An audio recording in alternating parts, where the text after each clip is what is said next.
A Comissão Nacional da Verdade, embora no Brasil, se compararmos com outros países que passaram por regimes repressivos autoritários, ela foi formada tardiamente.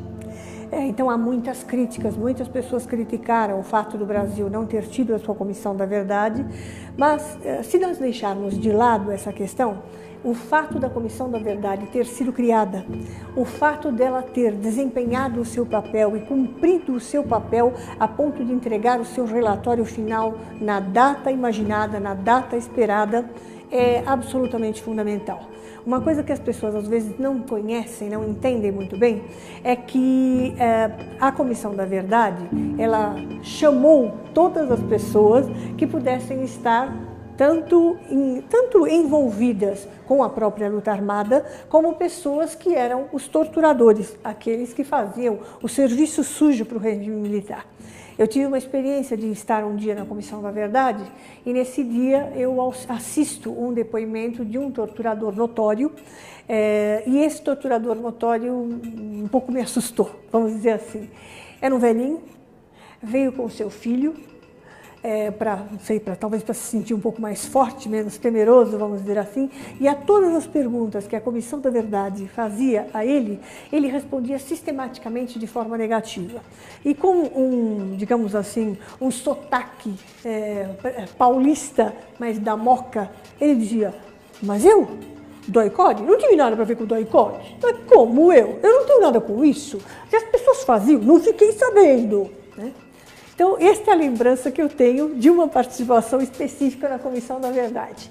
Mas, mesmo assim, convém a gente lembrar que foi a Comissão da Verdade, por exemplo, que permitiu esclarecer, só para ficar num pedacinho, um caso célebre, que é o caso do deputado Rubens Paiva, que desaparece em 1971, cuja família teve os seus bens completamente, ele era um homem rico, ele era um deputado, ele teve todos os seus bens completamente bloqueados até o momento em que as coisas foram estabelecidas e ele foi dado como definitivamente morto.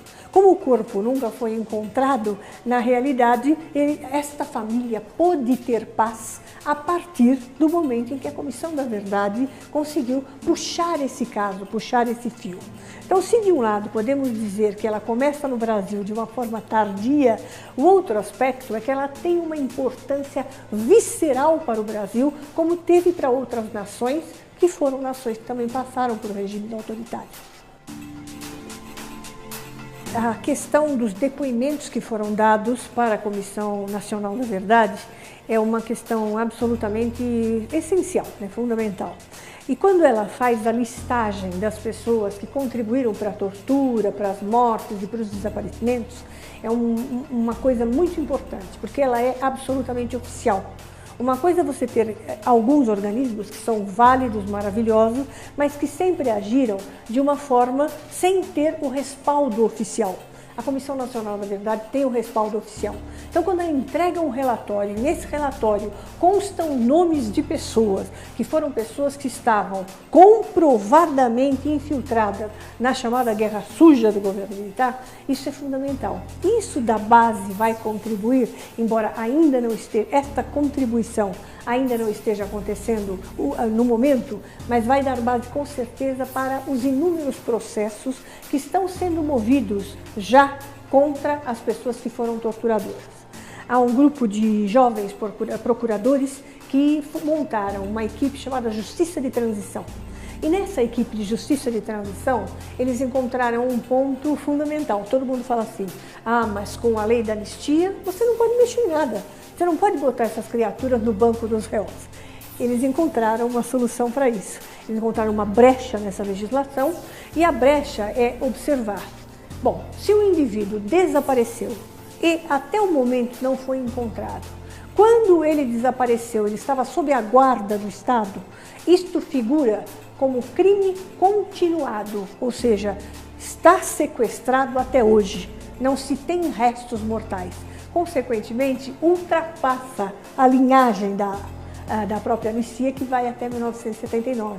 Então, por conta dessa brecha na lei, estes jovens procuradores hoje mantêm mais de 100 processos que tramitam na justiça, com muitas resistências dos militares ainda, mas que tramitam na justiça e que não tenho dúvida alguma, eles vão dar um respaldo a uma punição.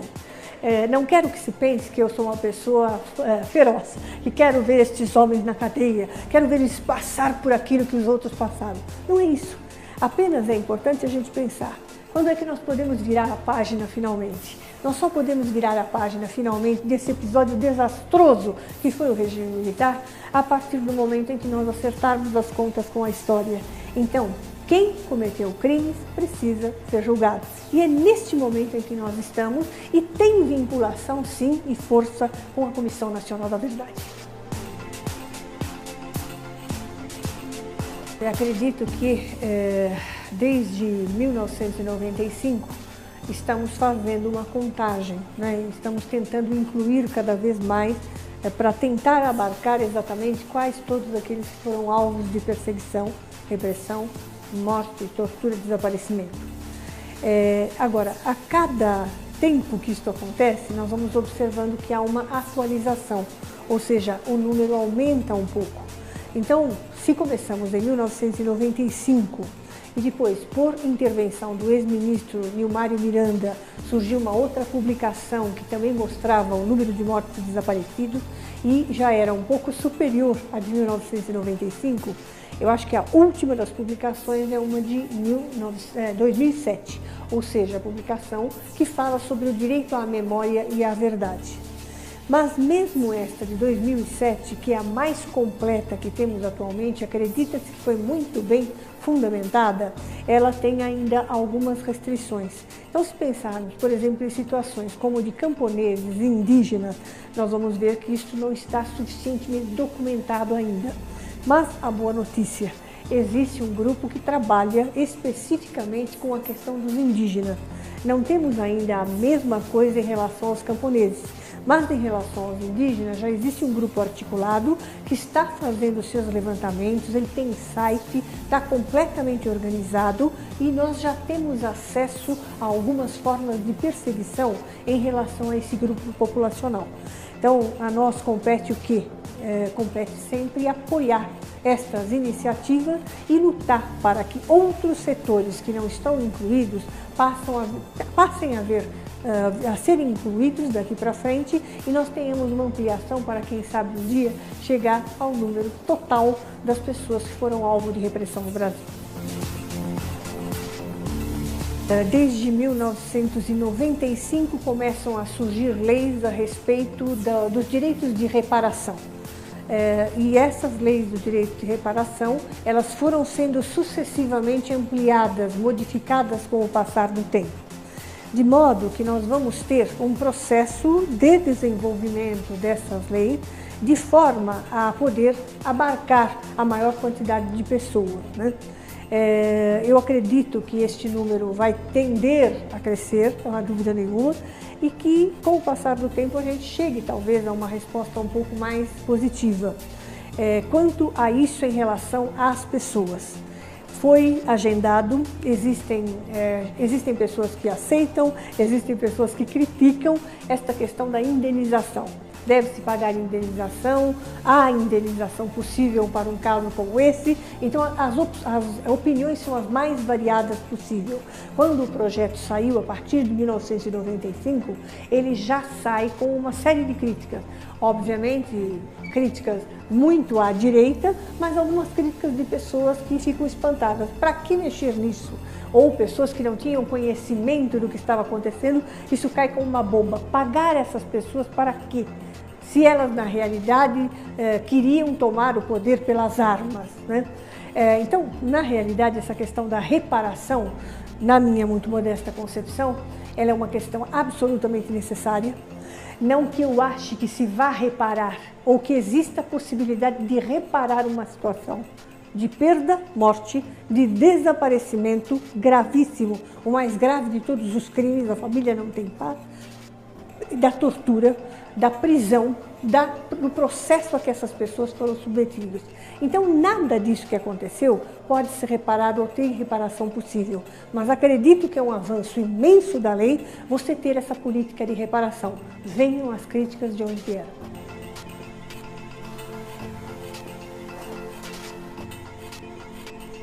A Comissão Nacional da Verdade, ela teve muitos problemas na sua efetivação, ela teve muitos problemas na aceitação social, ela teve muitos problemas em determinados setores que na realidade não aceitavam e não concordaram, mas eu acredito que, embora muito tardia, ela cumpriu completamente com seus objetivos. Quando não fosse por mais nada, mexeu em alguns casos, solucionou alguns casos que deram paz para determinadas famílias. Então, se não fosse por mais nada, se um caso houvesse sido solucionado, ela já teria cumprido a sua missão. E ela tem um papel absolutamente essencial na construção possível da democracia no Brasil e, ao mesmo tempo, na consolidação do processo já democrático no que estamos instaurados.